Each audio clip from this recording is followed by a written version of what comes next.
নারীর ক্ষমতায়নে বিনিয়োগ এবং অংশীদারিত্বের মাধ্যমে ন্যায়ভিত্তিক সমাজ গঠনকে মূল প্রতিপাদ্য করে এবার পালিত হচ্ছে বিশ্ব নারী দিবস। সাধারণ নারীরা বলছেন, ক্ষমতা দূরে থাকা কেবলই বাড়ছে অনিরাপত্তা। আর অধিকার কর্মী ও রাজনীতিবিদদের মতে নারীর অন্তর্ভুক্তির লড়াই থামানো যাবে না।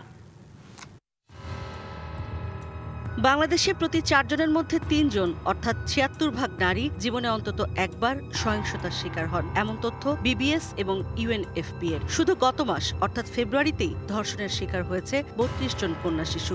আর গেল বছর 786 জন নারী ও কন্যা শিশু ধর্ষণের শিকার হয়েছে। এই তথ্য বিভিন্ন নারী সংগঠনের। সীতাকুণ্ডে 6 বছরের শিশু ইরার ধর্ষণ চেষ্টা পরবর্তী গলা কেটে হত্যার ঘটনা পুরো দেশকে নাড়িয়ে দিয়েছে। আর এই বাস্তবতায় গিভ টু গেইন প্রতিপাদ্য নিয়ে পালিত হচ্ছে বিশ্ব নারী দিবস। সাধারণ নারীরা বলছে, ঘর এবং ঘরের বাইরে কোথাও তারা নিরাপদ বোধ করেন না।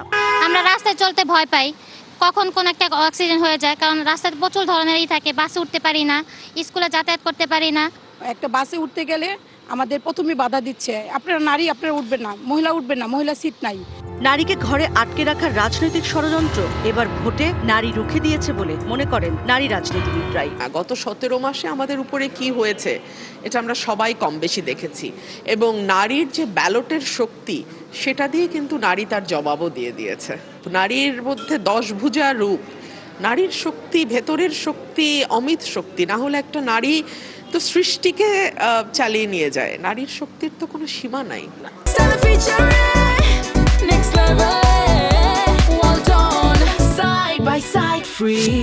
এই গিভ টু গেইনের বাস্তবতায় তো আমরা নাই, কিন্তু আমি যেটুকু মনে করছি যে আমরা আসলে ওই জায়গাটায় পৌঁছানো বা ওইখানে উত্তরণের জন্য হয়তো চেষ্টা করছি। তবে এখনো নারীকে বাদ দেওয়ার প্রবণতা সমাজ ও রাষ্ট্রে গভীরভাবে আছে বলে মত কারো কারো। অ্যাসিড সহিংসতার শিকার নারীরাও মনে করেন, অধিকারের জন্য এখনো যেতে হবে বহুদূর। আমরা বাংলাদেশে নারী নির্যাতন আর দেখতে চাই না। অনেক বেশি অন্তর্ভুক্তিমূলক বাংলাদেশ, বৈষম্যহীন বাংলাদেশের কথা বলছি, কিন্তু আমরা নারীরা নাগরিক হিসাবে কিন্তু তার মর্যাদা জায়গায় পৌঁছাতে পারছি না, কারণ সমাজে বৈষম্যমূলক আইন আছে, অন্তর্ভুক্তিমূলক পরিবেশ নাই। বাল্যবিবাহ, লিঙ্গ বৈষম্য এবং বিচারহীনতার সংস্কৃতি বন্ধ না হলে বাংলাদেশে নারী অধিকার প্রতিষ্ঠা হবে না বলে মনে করেন নারী সমাজ।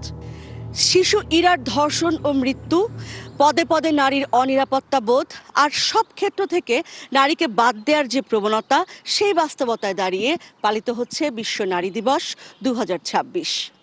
গিভ টু গেইনের মূল যে সুর, সহযোগিতা ও উদারতা, তা যেন ক্রমেই অদৃশ্য। তবু লড়াই যে থামার নয়, বাংলার নারীরা তা বারবারই প্রমাণ করবে। ইশরাত জাহান উর্মি, ডিবিসি নিউজ, ঢাকা।